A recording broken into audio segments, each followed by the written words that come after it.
Bien, hermanos, pues vamos a pasar a la predicación de la palabra de Dios. Que el Señor bendiga su palabra. Amén. Bueno, aquí a todos nos gusta la música. Sé que hay gente que no es muy amiga de la música secular, de la música popular, hay quien prefiere escuchar alabanzas e himnos. Maravilloso. Algunos nos permitimos el lujo de escuchar algunas canciones escuchables, todavía, dentro de lo que es escuchable. Y hablando de una canción, que es posiblemente la canción más famosa del grupo musical británico The Police, llamada Every Breath You Take, posiblemente la conocéis. Es una canción hermosa, un himno de los 80, ya empezamos a tener una edad algunos, ¿eh? Es un himno de los 80, y esta canción que suena tan hermosa y tan romántica, dice lo siguiente: cada respiro que tomes, cada movimiento que hagas, cada vínculo que rompas, cada paso que des, te estaré observando. Todos los días, cada palabra que digas, cada juego que juegues, cada noche que te quedes, te estaré observando. Cada movimiento que hagas, cada voto que rompas, cada sonrisa que finjas, cada reclamo que hagas, te estaré observando. La canción musicalmente es hermosa, y si no sabéis inglés, oye, la vais a disfrutar y el corazón se os va a llenar de amor por vuestro ser querido, por vuestra novia, vuestro novio, vuestro esposo, vuestra esposa. Pero hermanos, la realidad es que el tema de esta canción es inquietante. No habla de una relación de amor saludable. Creo que nos hemos dado cuenta, ¿verdad? Es preocupante. Es una relación obsesiva, es una relación persecutoria, que más que amor es control. Es curioso que muchas personas de este mundo, incluso muchos cristianos, lamentablemente, tienen esta idea en cuanto a Dios. Es un gran controlador, alguien que nos observa, alguien de quien no podemos escapar, pero a veces nos gustaría para poder hacer lo que quisiéramos. Es, citando otra canción, perdonadme, de otro autor británico, Alan Parsons, una canción conocida como Eye in the Sky, el ojo en el cielo. Soy el ojo en el cielo mirándote, puedo leer tu mente, soy el creador de las reglas, lidiando con los tontos. Inquietante también. ¿Hay quien concibe a Dios de esta manera? El gran persecutor. Pero de nuevo, es triste que haya cristianos que también, inconscientemente, muy probablemente, conmovidos por la ignorancia, tengan esta idea tan negativa de Dios. Si esta es tu inquietante idea acerca de quién es Dios, he de decirte que te equivocas. Porque esta no es la actitud que un Dios omnipresente, por supuesto, y omnisapiente se relaciona con el mundo que él mismo ha creado. Y el pasaje de hoy tiene el propósito de mostrarnos cómo Dios no es alguien que nos observa desde un lugar lejano y una posición fría y juzgadora e inquisitiva, sino que es un Dios, y casi parafrasearé otra canción, pero no lo voy a hacer, que va con nosotros donde quiera que vayamos. No desde lejos, ni con el deseo de juzgarnos constantemente por todo lo malo que podemos hacer, que haremos, sino con el propósito de bendecirnos conforme a sus promesas. Ese es el propósito con el que Dios va con nosotros, para bendecirnos conforme a sus promesas dadas a nosotros. Y tras los acontecimientos que vimos en el pasaje anterior, recordáis, extenso, en los capítulos 43 al 45, José había invitado a su padre Jacob y a su familia a venir a Egipto para sobrevivir a la gran hambruna que azotaba el mundo durante 5 años. Y cuando Jacob escuchó por primera vez que su hijo estaba vivo, ¿recordáis? En el versículo 28 del capítulo 45 dijo: mi hijo vive todavía, iré y le veré antes que yo muera. Y esto es muy hermoso, pero también es una decisión muy impulsiva y apresurada. ¿Qué estaba haciendo José? Dirigiéndose con toda su familia a Egipto. Un momento. ¿Qué hacía Jacob? He dicho José, Jacob. Bien, perdón, Jacob. ¿Qué hacía Jacob dirigiéndose a Egipto con toda su familia? No era un viaje fácil. Había al menos 70 personas, hombres, mujeres, niños pequeños, así como rebaños, manadas. Es más, los reyes hablan y hablan y hablan, pero ¿cumpliría el faraón todas estas cosas? ¿O les enviaría de vuelta a Canaán? Ah, muy bien, un placer conoceros, ala, ya os podéis ir. Un poco más de trigo y volveos, ya os apañaréis. Y si les dejaba quedarse, ¿en qué parte de Egipto se quedarían? En una gran ciudad, ya sabemos la peligrosa relación de la familia del pueblo de Dios con las ciudades, desde el mismo principio del libro de Génesis. En alguna zona desértica junto con otras nómadas, una especie de campo de refugiados para extranjeros muertos de hambre,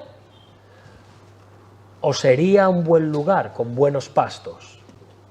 Sí, ya sé que son muchas preguntas, ¿no? Pero no son preguntas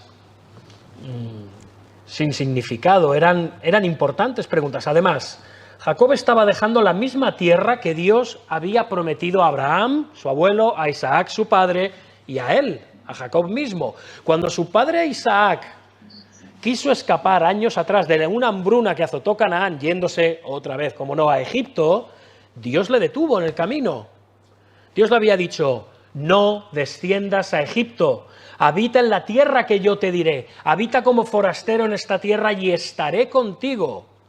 Hace como que vincula el estar con Isaac a quedarse en la tierra. Quédate en la tierra y estaré contigo. Y te bendeciré, porque a ti y a tu descendencia daré todas estas tierras y confirmaré el juramento que hice a Abraham, tu padre. Multiplicaré tu descendencia como las estrellas del cielo y daré tu descendencia a todas estas tierras y todas las naciones de la tierra serán benditas en tu simiente. Esto le dijo Dios a Isaac en Génesis 26. No desciendas a Egipto. Pero ahora Jacob y toda su familia van camino a Egipto. ¿Está renunciando Jacob a la tierra que Dios había prometido a su abuelo y a su padre? ¿Está Jacob haciendo lo correcto? Bueno, toda esta trama que vamos a considerar nos va a ayudar a responder a estas preguntas y también la idea de la presencia de Dios con el pueblo de Dios.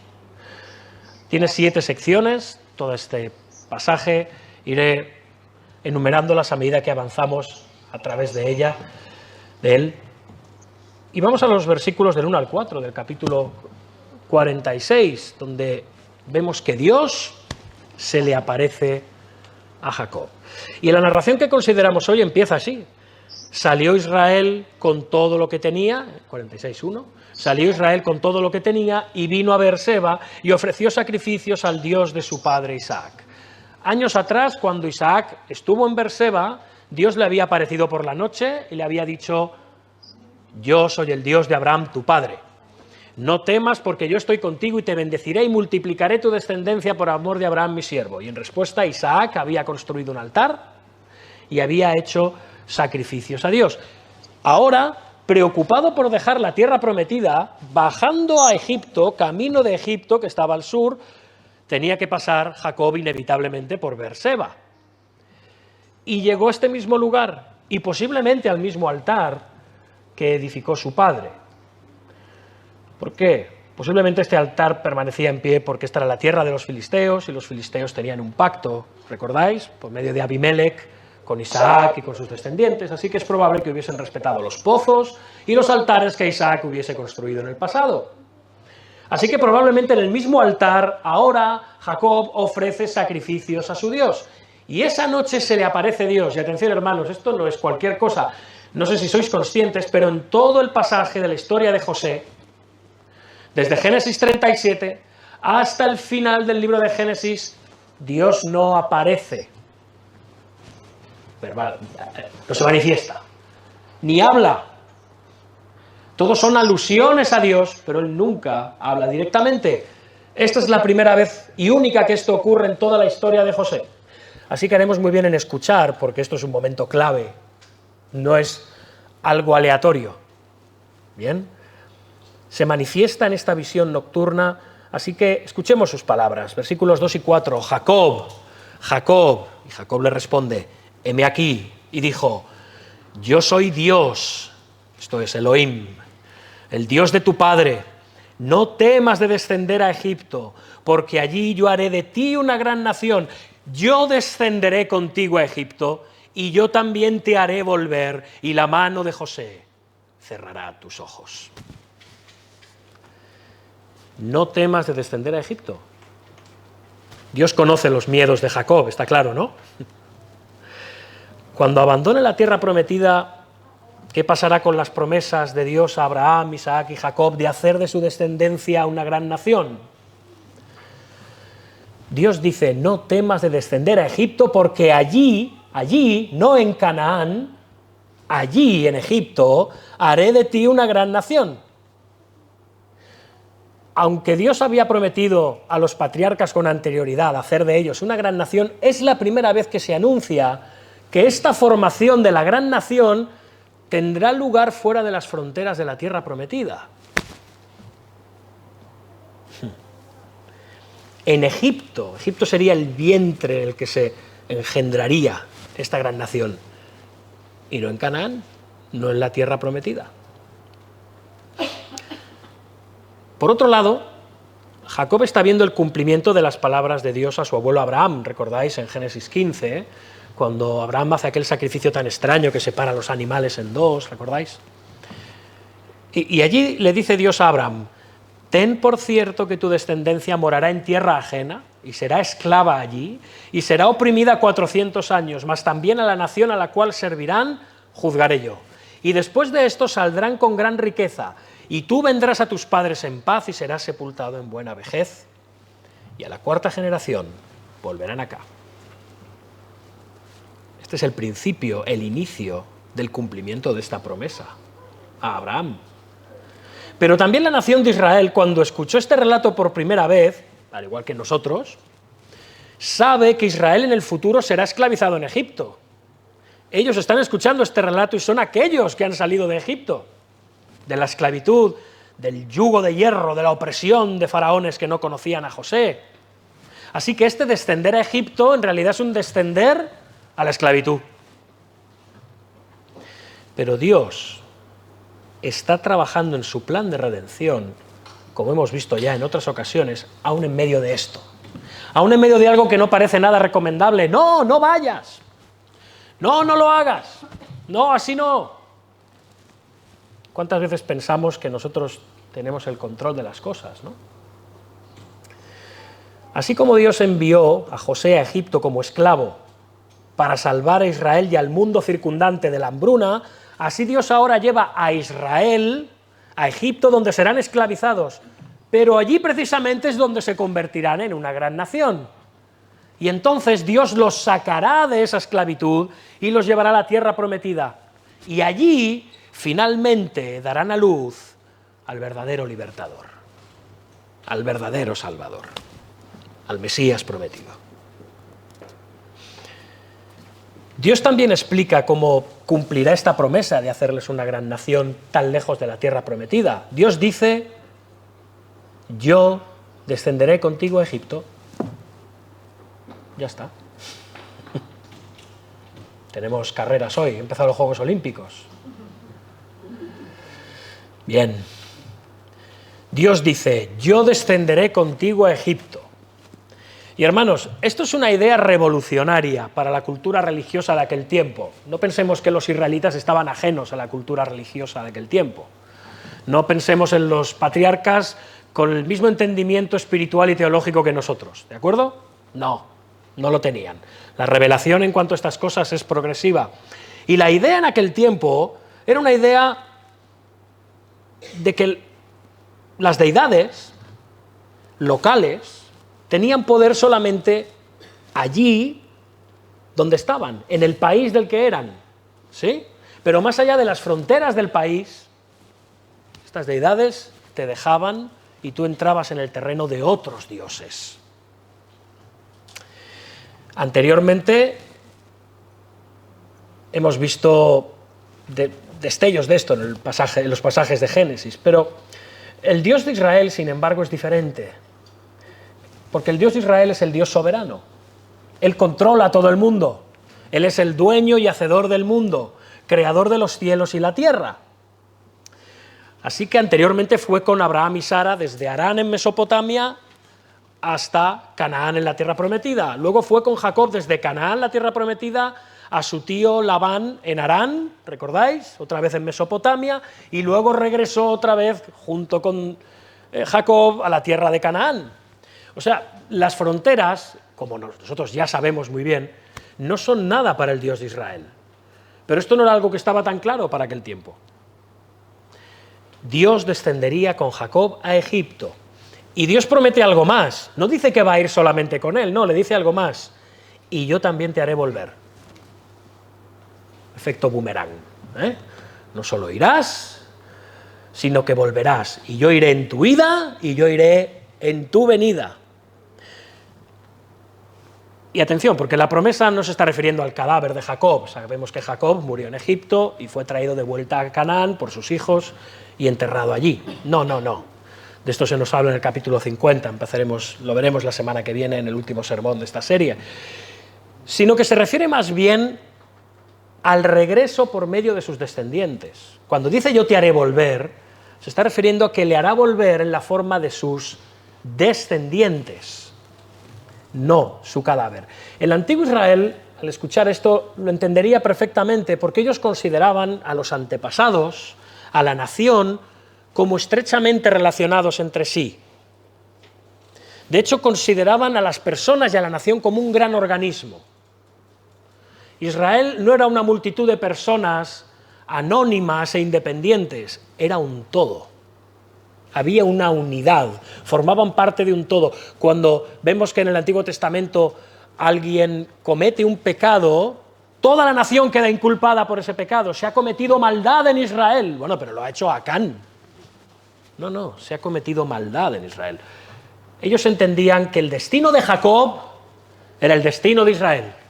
Cuando Dios dice te haré volver, Dios realmente lo que está diciendo es Israel regresará. Por lo tanto, Dios aquí anuncia y promete el éxodo de Egipto a la tierra prometida que veremos en el libro de Éxodo. Bien, ya lo está anunciando. Y Dios concluye este mensaje a Jacob con una promesa personal para él, algo muy hermoso e íntimo. Y la mano de José cerrará tus ojos. Esto podría quedar un poco desconectado de todo lo que está diciendo, pero esto es algo especial para Jacob. No nos lo tomemos como una promesa personal. Esto es una gracia de Dios a Jacob, porque Jacob, con sus propios ojos, volverá a ver a José, y entonces morirá. Y aunque morirá en Egipto, lo hará en presencia de su hijo favorito. Y en la cultura israelita, el hijo mayor, o el pariente más cercano, cerraba suavemente los ojos del difunto en el momento de morir, lo cual se consideraba uno de los mayores privilegios, pero también de los mayores bienes que uno podía recibir en sus últimos instantes de vida. Dios garantiza a Jacob que su amado José realizaría este íntimo ritual. Con estos ojos que verás a tu hijo de nuevo, después morirás y él es el que cerrará esos ojos. Y Dios le dice a su pueblo, no temas. Se lo está diciendo a Jacob, pero se lo está diciendo a Israel y nos lo está diciendo a nosotros. A veces, hermanos, tenemos que viajar literalmente a lugares extraños y peligrosos en nuestra vida. Muchos de los que estáis aquí venís del extranjero, de países que no son España. O a veces este viajar no es literal, uno viaja por sus circunstancias o por experiencias vitales a lugares a los cuales no les gustaría estar, a situaciones en las que uno no querría verse, momentos en los que tenemos que estar y no queremos. Tomar decisiones inevitables que nos acongojan, que no nos dan paz a la hora de tomarlas. Quizá tengamos que dar un paso a lo desconocido. Dios nos dice, no temas. No temas. El temor muchas veces es una respuesta natural y legítima. ¿Bien? El temor en sí mismo no es pecado, sobre todo cuando somos conscientes de nuestras limitaciones. A veces es una muestra de sensatez y de coherencia, y a veces incluso de humildad. Pero otras veces el temor se agrava por nuestro orgullo pecaminoso.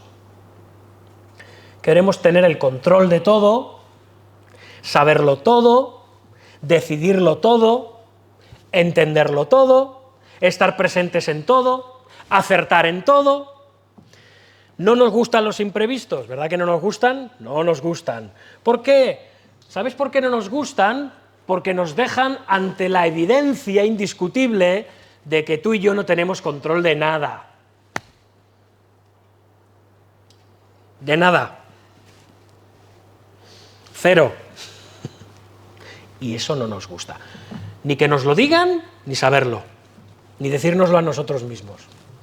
No tenemos control de prácticamente nada. Pero meditan estas palabras de Dios a Jacob. Yo descenderé contigo a Egipto.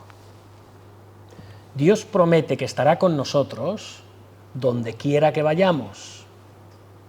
O sea que lo importante es esto. Lo importante no es si tienes control sobre tu vida y si sabes lo que está pasando, o si tienes miedo o ninguno. No, esto no es importante. Lo importante es que Dios está contigo. Eso es lo que es importante. Muchas veces nos sentimos seguros porque nos acompañan amigos, nos acompañan familiares, o nos acompaña la prosperidad económica, que no da la felicidad, pero bueno, te da cierta sensación de seguridad y tranquilidad. Las leyes de un país nos hacen sentir seguros y que tenemos control sobre las cosas. El cuidado del Estado proteccionista sobre nuestra vida. Incluso un arma nos puede dar una falsa sensación de seguridad, ¿bien? Y la tenemos en casa detrás de cada puerta por si entran ladrones.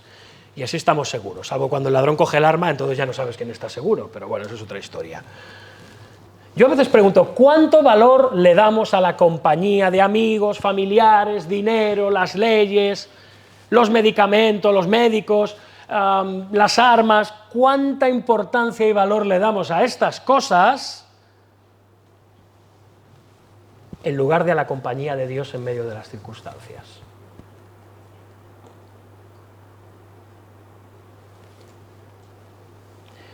¿Cuánto valor le damos a la compañía de Dios en medio de cualquier lugar y circunstancias? ¿Es Dios para ti el Todopoderoso? ¿O es ese diosecito? Papaíto, como le llaman algunos. Diosito, es el Dios de bolsillo. Hay quien tiene una pata de conejo, hay quien tiene una herradura, un amuleto, y hay quien tiene a su diosito porque le cabe en el bolsillito. Entonces yo me lo llevo donde quiera que yo vaya. No, no, no. Tú no te lo llevas donde quieras que tú vayas. Dios está donde quiera que tú vayas, que es diferente. Por favor, hagamos el esfuerzo de dejar de llamar así a Dios. El Dios todopoderoso ante el cual si ahora apareciera aquí nos desintegraríamos todos, por favor. Es Dios, el creador del universo. No sé si habéis oído hablar de la estrella Antares, pero es tan grande que para qué hacer comparaciones. Dios está por encima de esta estrella, donde caben miles de soles. Ese es el Dios que tenemos. Así que con cuidado a cómo le llamamos, ¿sí? Porque como le llamamos evidencia, ¿cómo le vemos? ¿Cómo le percibimos? Es un Dios lleno de amor y de gracia, y de misericordia, y de ternura. Pero mucho cuidado, es Dios todopoderoso. Pero es que tenemos una concepción, y digo tenemos, porque tenemos una concepción de Dios muy estrecha. ¿Y sabéis por qué? Porque no le conocemos. Y no lo conocemos porque no pasamos tiempo con Él, en su palabra y con oración. No meditamos en quién es realmente.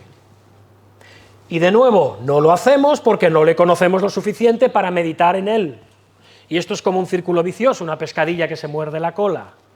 Y digo yo, hermanos, hijos de Dios, que algún día habrá que parar, ¿no?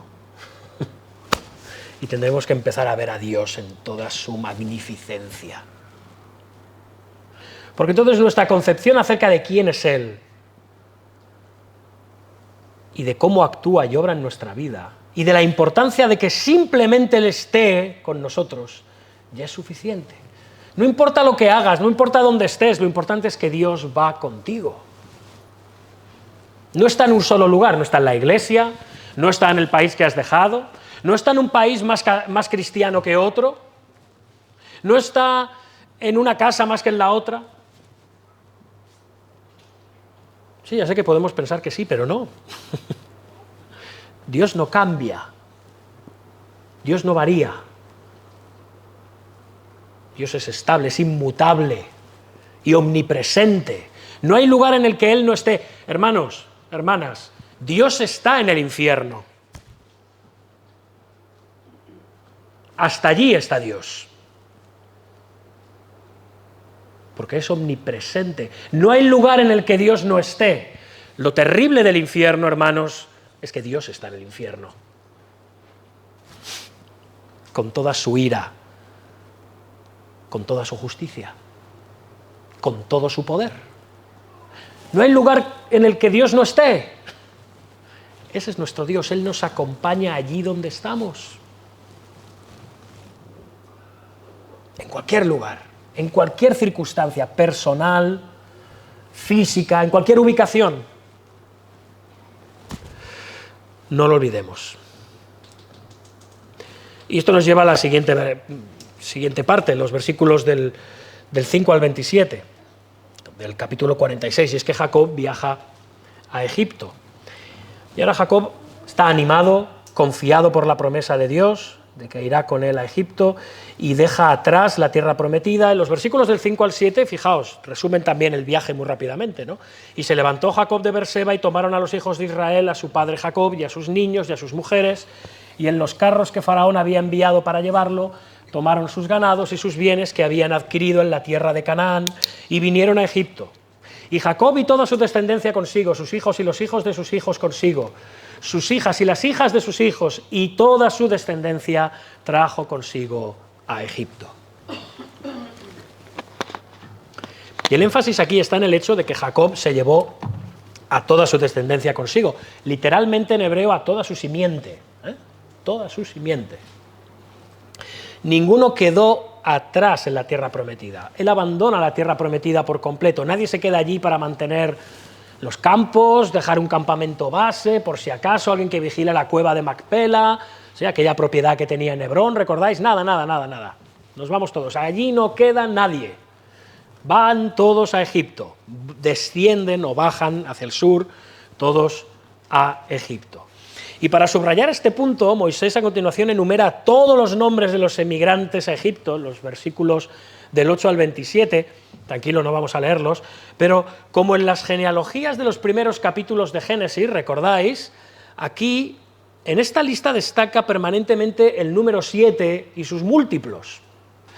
Por ejemplo, versículo 22, estos fueron los hijos de Raquel que nacieron a Jacob por todas 14 personas. 14 es 2 veces 7. ¿Bien? La criada de Raquel, Bilhá, por otro lado, tiene la mitad de ese número de hijos. Lo leemos, versículo 25, estos fueron los hijos de Bilhá, la que dio Labán a Raquel a su hija, y dio a luz estos a Jacob por todas 7 personas. Y luego el versículo 15 nos dice que Lea tuvo 33 hijos y nietos, mientras que su criada Zilpa, en el versículo 18, dice que tuvo 16. Juntas tuvieron 49 hijos, es decir, 7 veces 7. Qué lío es este, ¿no? Pero el más importante múltiplo, al final, es el último. El más importante es el del versículo 27. Y los hijos de José que le nacieron en Egipto, 2 personas. Todas las personas de la casa de Jacob que entraron en Egipto fueron 70. 70 personas. ¿Bien?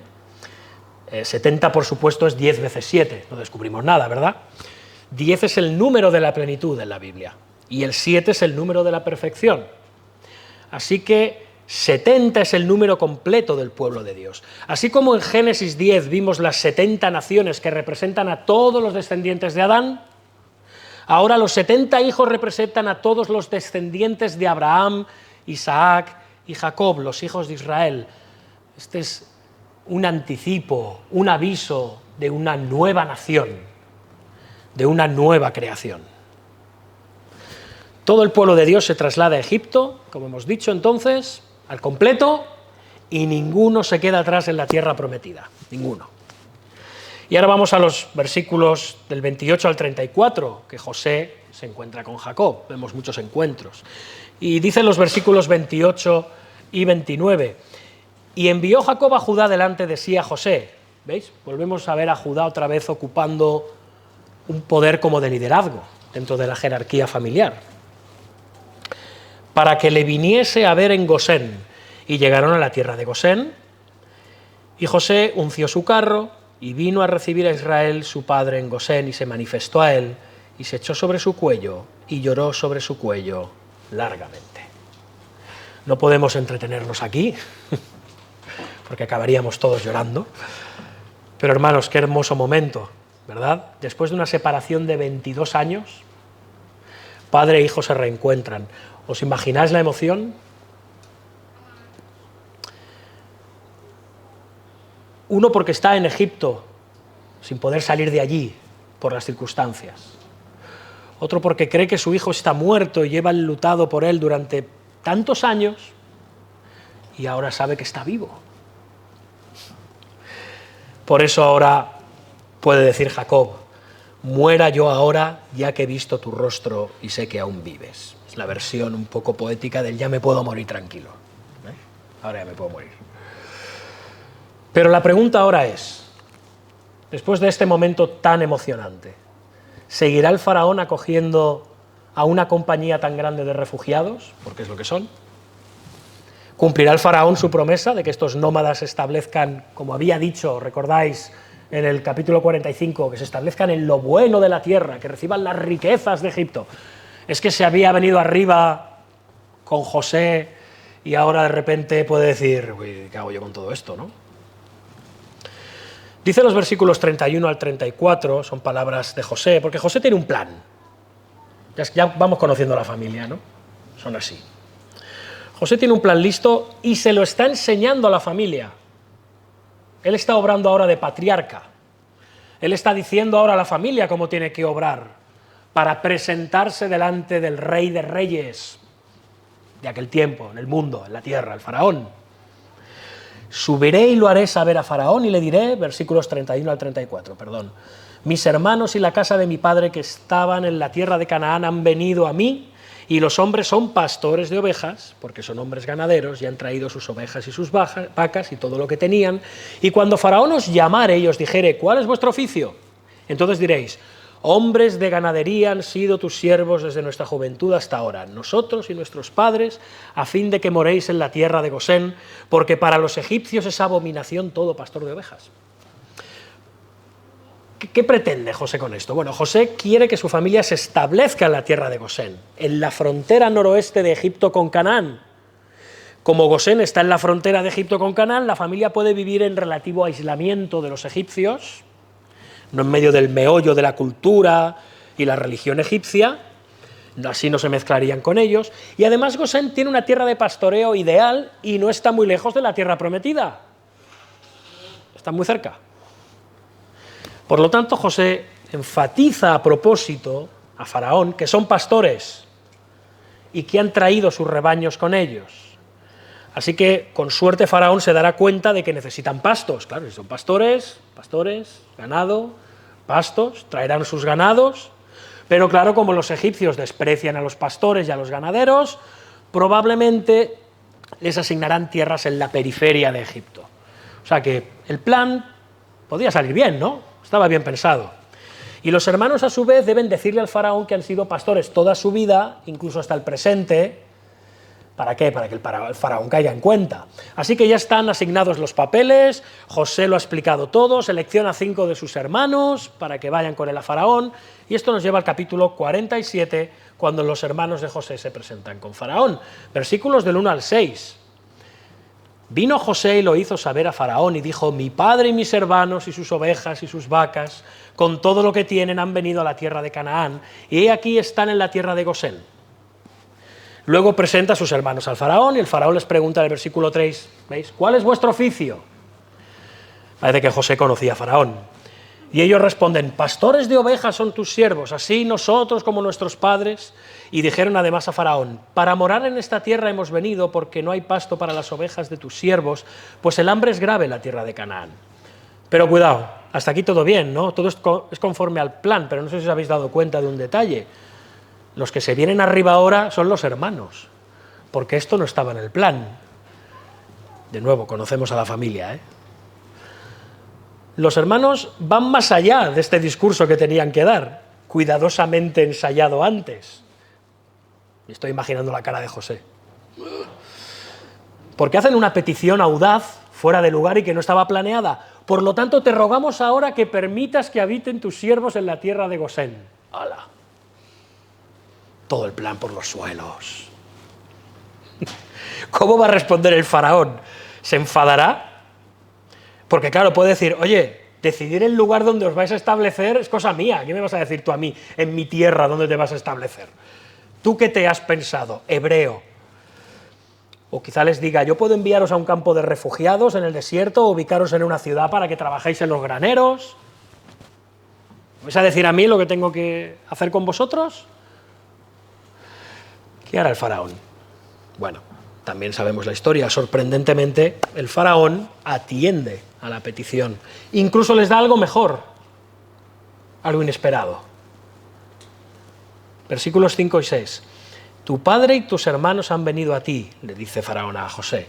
La tierra de Egipto delante de ti está. En lo mejor de la tierra haz habitar a tu padre y a tus hermanos. Habiten en la tierra de Gosén. Y si entiendes que hay entre ellos hombres capaces, ponlos por mayorales del ganado mío. El faraón no solo les permite establecerse en Gosén, sino que les ofrece algo impensable para ellos: una posición real.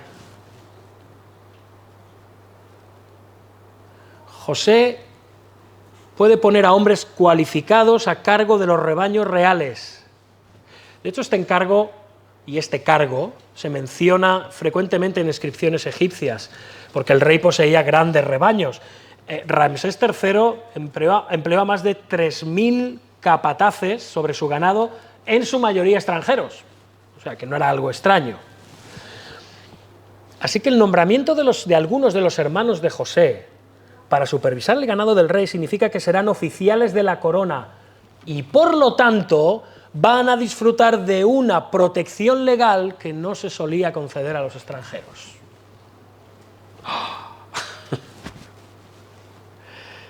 Así como el Señor había estado con José en la casa de Potifar, y luego en la cárcel, y luego en la corte del faraón, ahora el Señor también está con Jacob y su familia en Egipto, y los bendice, y los exalta.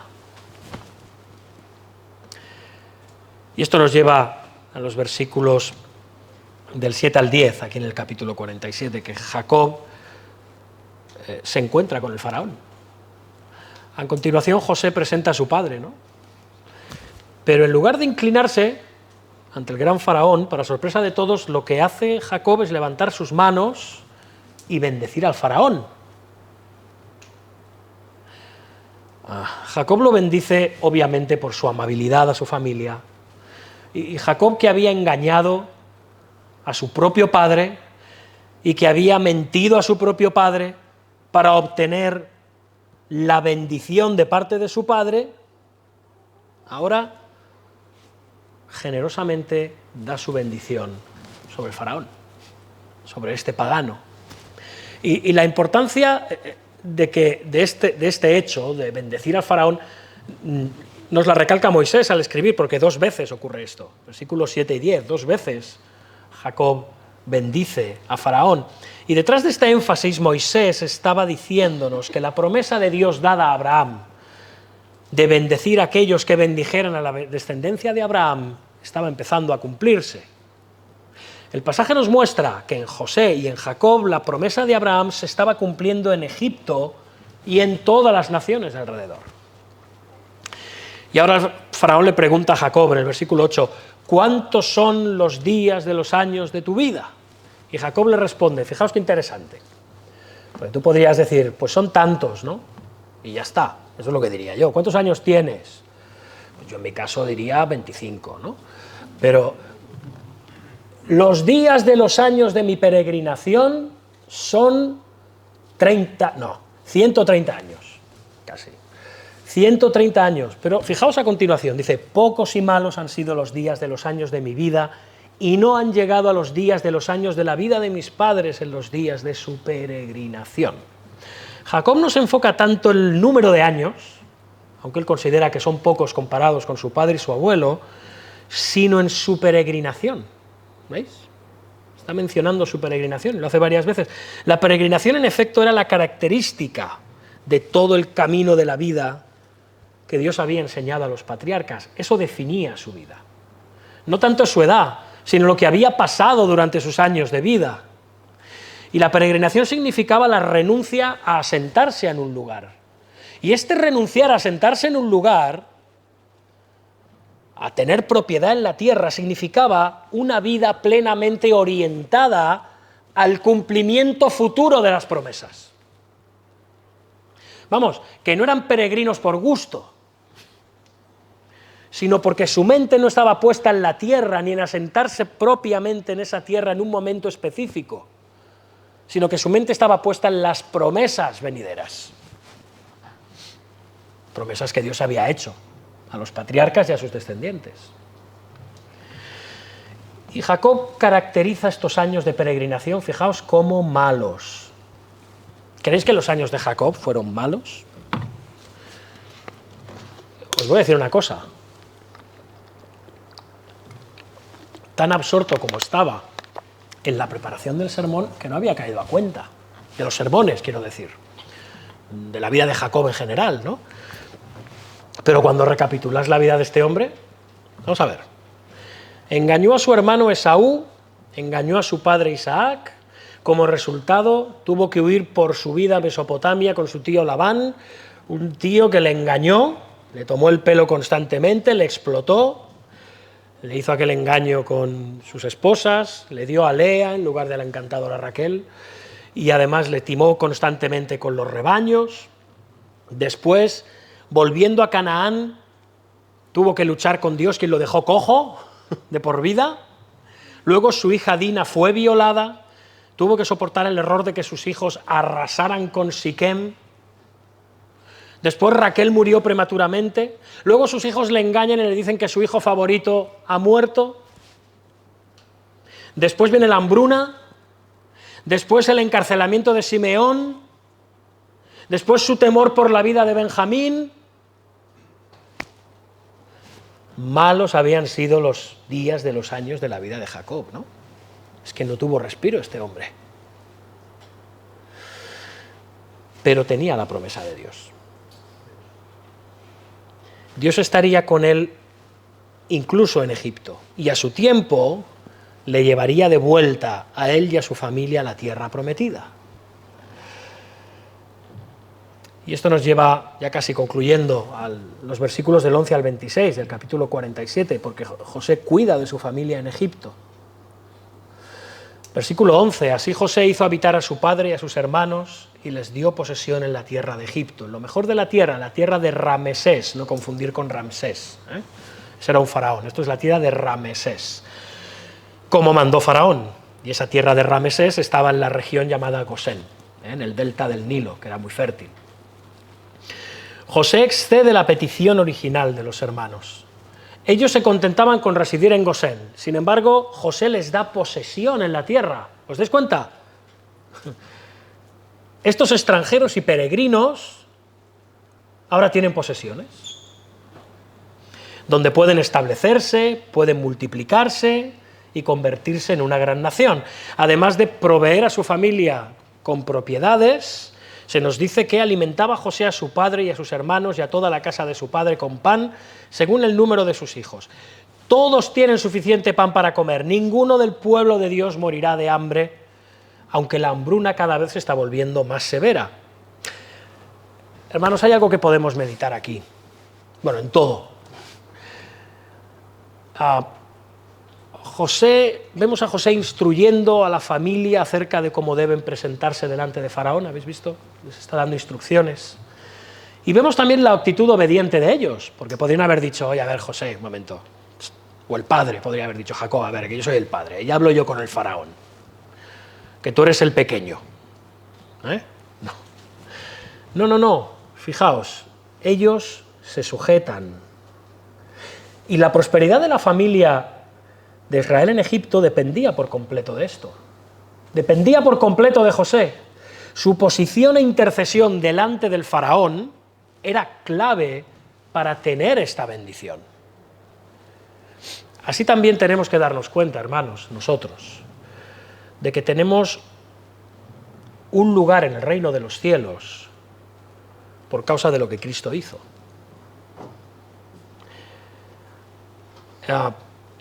Esto es clave, que como hijos de Dios vivamos conforme a la voluntad de Dios, vivamos conforme a la voluntad de Cristo, vivamos conforme a sus términos.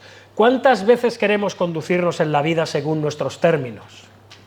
Según lo que a nosotros nos parece que tiene que ser, según cómo nosotros tenemos que guiarnos, según las condiciones y los términos los establecemos nosotros. Lo hacemos con nuestro prójimo, lo hacemos en nuestros trabajos, lo hacemos incluso en la iglesia, aunque en la familia, en los trabajos, en el gobierno o en la iglesia hay autoridades puestas por Dios muy claramente, preferimos hacer las cosas según nuestros términos y nuestras opiniones, para cosechar normalmente malas consecuencias. Aquí vemos a la familia, al pueblo de Dios, sujetándose a José en esta obra de intercesión, lo cual demuestra humildad y comprender el lugar en el que Dios ha puesto a José. José no está ahí por su cara bonita, Dios ha puesto ahí a José.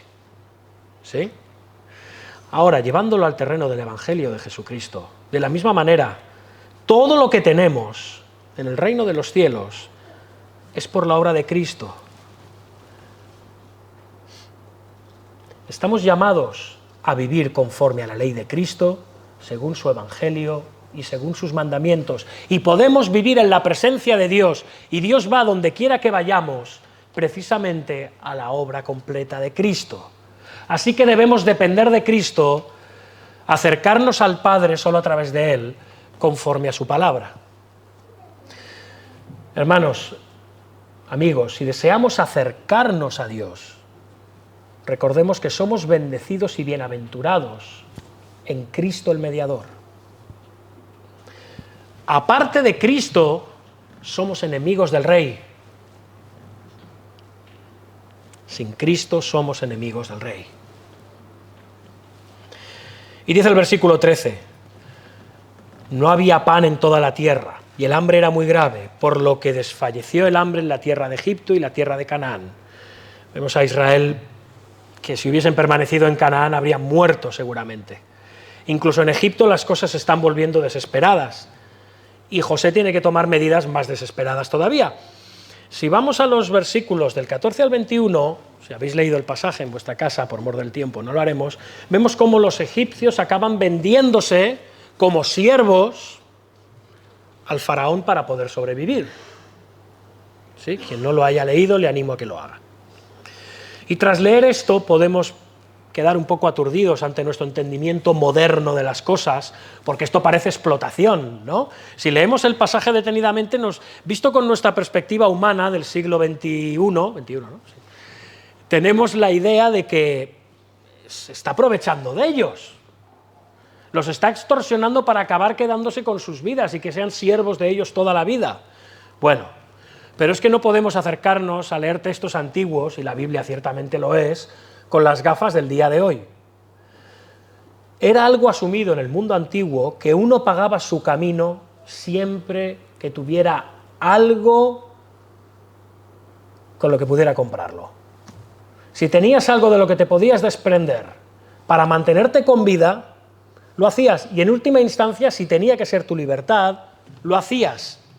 Era algo que se presuponía. No os imagináis a la gente llorando por los rincones. ¡Ah! Ahora pertenecemos al faraón y nuestras tierras también. Podían dar gracias de ofrecer su vida. Podían dar gracias de ofrecer sus tierras.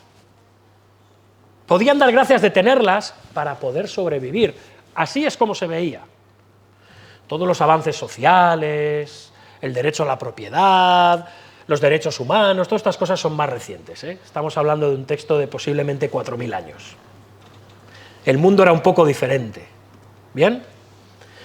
De nuevo, y es interesante porque la ley israelita modificó esto, porque esto existía también en la ley israelita, pero lo modificó con el derecho a la redención, que en Egipto no existía. Los egipcios se convirtieron en agricultores arrendatarios, entonces, en tierras que pertenecían al faraón.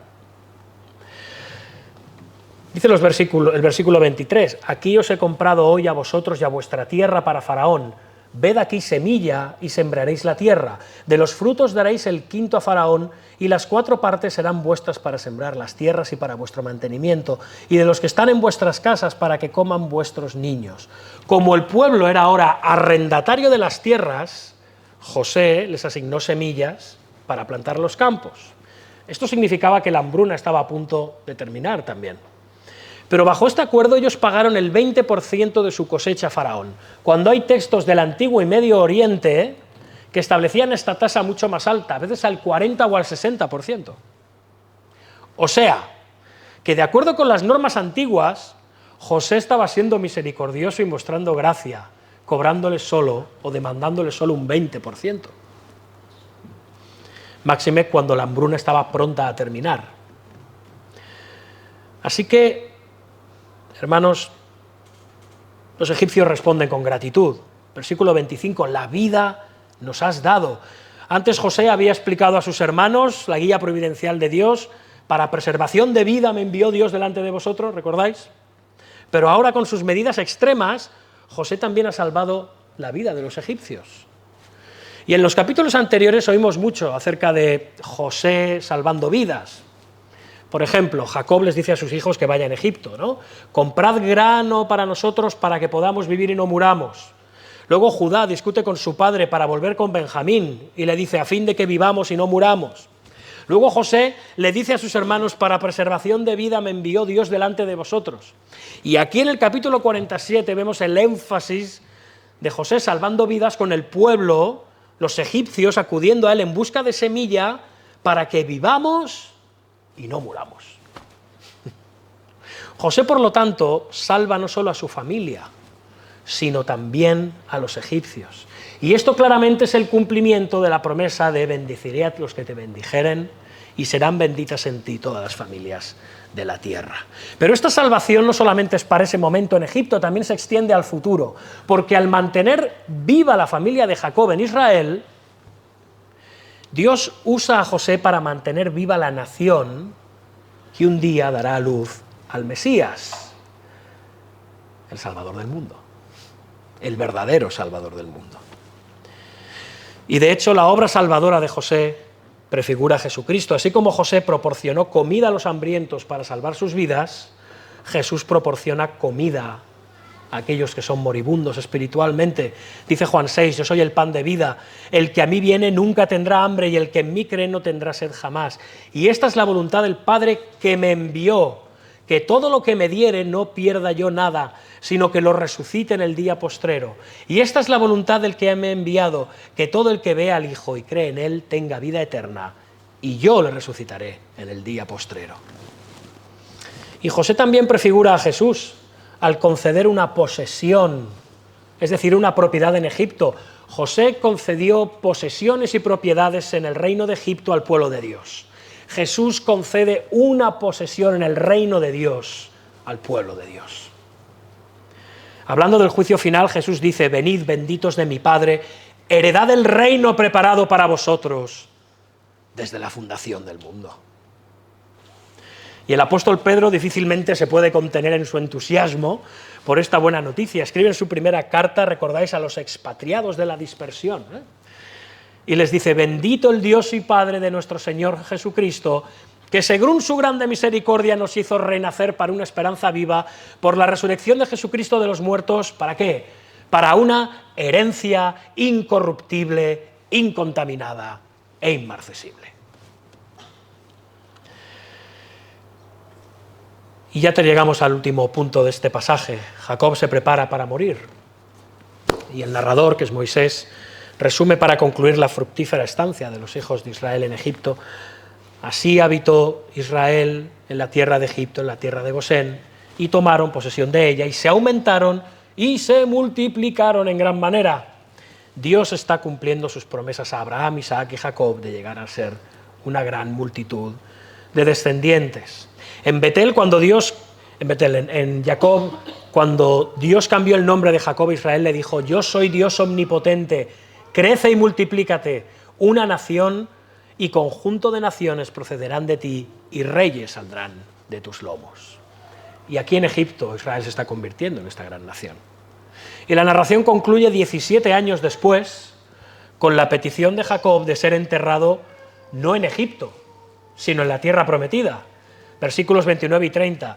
Y llegaron los días de Israel para morir, y llamó José a su hijo y le dijo: si te he hallado ahora gracia en tus ojos, te ruego que pongas tu mano debajo de mi muslo, que era la forma de hacer juramentos, y hallarás conmigo misericordia y verdad. Te ruego que no me entierres en Egipto, mas cuando duerma con mis padres me llevarás de Egipto y me sepultarás en el sepulcro de ellos. Y José respondió: haré como tú dices. Pero en su entierro, la tierra prometida es tan importante para Jacob que no se conforma con la palabra de José. Le pide que se lo jure. E Israel dijo: júramelo. Y José le dijo: juro. Y entonces Israel se inclinó sobre la cabecera de la cama, se inclinó ante su hijo, cerrando el círculo de las visiones de Dios que prometían que algún día el padre se inclinaría delante de su hijo. El comentarista Walter Brueggemann observa: Jacob quiere encarnar su último compromiso con la tierra prometida incluso en su muerte. Jacob se mantiene obstinadamente fijo en la tierra prometida. Sabe que es un hijo de la promesa y no permitirá que ninguna atracción a la tierra de Gosén le haga cambiar de opinión sobre la promesa. No se dejará seducir por Egipto. Estará en Egipto, pero no será de Egipto. ¿Cómo nos recuerda esto? Las palabras de Jesús orando al Padre por sus discípulos en el aposento alto. No son del mundo, como tampoco yo soy del mundo. Santifícalos en tu verdad. Tu palabra es verdad. Dios no solo había prometido bajar a Egipto con Jacob e Israel, sino también traerlos de vuelta a la tierra prometida. Dios está con ellos no solo en el presente, sino también lo está en el futuro. Dios está presente no solo en Egipto, sino también siglos después, cuando regresen a Canaán. Jacob cree en esa promesa. Sabe que no habrá descendencia permanente en Egipto para su pueblo. Egipto es para Jacob y su familia lo que el arca de Noé fue para Noé y su familia, un refugio temporal del desastre exterior, una protección. Y aunque Jacob regresó a Canaán muerto, por ser enterrado, como veremos, Jacob quiere representar este acto redentor de Dios, aunque solo sea por medio de sus restos muertos, como un recordatorio a sus descendientes de que Egipto no es para ellos. Tienen una tierra prometida por Dios en Canaán, una tierra en la que un día morarán. Dios está donde quiera que vayan. Para concluir, hermanos, esta narración enfatiza la presencia de Dios con su pueblo, donde quiera que vayan. Dios estaba presente con Israel cuando bajaron a Egipto, y Dios estuvo presente con ellos cuando los trajo de vuelta. En Jesucristo, Dios también está presente con nosotros, donde quiera que vayamos. Después de su resurrección, Jesús envió a sus seguidores a hacer discípulos de todas las naciones. Debían descender a Egipto, donde estaba el dios Sol Ra, que aún era considerado como supremo, fueron a Grecia, donde Zeus era el jefe de los dioses del Olimpo, pero Jesús aseguró a sus seguidores, mientras salían hacia las naciones, yo estoy con vosotros todos los días, hasta el fin del mundo, es decir, cuando heredemos y entremos finalmente en la tierra prometida. Jesús es el Hijo de Dios a quien Dios le dio toda autoridad, todo poder, toda potestad en el cielo y en la tierra. Está y estará con nosotros, hermanos, donde quiera que vayamos. Siempre. Su reino ha sido inaugurado, pero no ha sido consumado. Y esto ocurrirá en el fin del mundo. ¿Cuándo? Cuando Él regrese y consume los nuevos cielos y la nueva tierra en los que mora la justicia y Él nos introduzca en ellos. Nosotros ahora podemos decir que estamos prosperando como pueblo de Dios en Egipto, del mundo, pero algún día se nos introducirá definitivamente, completamente, en todo sentido, en la tierra prometida por venir. Sin embargo, hasta ese día glorioso, el hecho de que Dios esté con nosotros no significa de que vamos a estar carentes de problemas. La presencia de Dios con Jacob no significó el fin de las dificultades, de hecho Jacob acabó muriendo. La presencia de Dios con la nación de Israel no impidió más tarde su gran aflicción, esclavitud, que sus hijos fuesen ahogados en el Nilo. De hecho, los israelitas fueron esclavizados, oprimidos. Dios estaba con ellos, incluso en su sufrimiento, y finalmente los sacó de Egipto. El hecho de que Jesús nos haya prometido estar siempre con nosotros no significa que esto va a evitar las dificultades en la vida. Dios el Padre Eterno siempre estuvo con Jesús, el Hijo Eterno. Y sin embargo Jesús fue traicionado, falsamente acusado, torturado, crucificado. Esteban fue apedreado hasta la muerte, Santiago fue decapitado, Pedro fue crucificado boca abajo, Pablo sufrió palizas, encarcelamientos y finalmente también fue decapitado. La presencia de Dios con nosotros incluye bendiciones, pero también sufrimiento. También. En este mundo tendréis aflicción, dijo el Señor. Así que surge la pregunta, si la presencia de Dios está con nosotros e incluye bendiciones como dificultades, ¿cómo es esto posible? ¿Qué pasará? ¿Qué haremos? ¿Qué será de nosotros en este mundo cuando vemos hacia dónde aparentemente se encamina? ¿Qué nos dice Jesús después de decir que en el mundo tendremos aflicción? Confiad, yo he vencido al mundo. Su resurrección, hermanos, nos asegura que no importan las penalidades actuales. Jesús resucitó en el poder de Dios, el Espíritu Santo, y ha ganado para nosotros un tesoro incalculable de bendiciones que son eternas. Él está con nosotros si nos hemos arrepentido de nuestros pecados y hemos creído en Él como Señor y Salvador. El apóstol Pablo, que experimentó más aflicciones que la mayoría de nosotros, y al final el martirio, responde esta pregunta: ¿qué será de nosotros? ¿Estará Dios con nosotros? Dice en Romanos 8, y sabemos que los que aman a Dios, todas las cosas les ayudan a bien. Esto es a los que conforme a sus propósitos son llamados. Y a los que predestinó, a estos también llamó. Y a los que llamó, a estos también justificó. Y a los que justificó, a estos también glorificó. Hermanos, hermanas, nuestra salvación está asegurada. Nada puede romper esta cadena de oro de la obra de Dios en nosotros. Nadie. Somos predestinados, somos llamados, justificados y glorificados. No sabemos cuán vamos a sufrir en esta vida, no lo sabemos. Pero al final seremos glorificados. Y por último, Pablo plantea la pregunta de si nuestro sufrimiento en esta vida significa que Dios no está presente con nosotros, donde quiera que vayamos. Él pregunta, ¿quién nos separará del amor de Cristo? ¿Tribulación?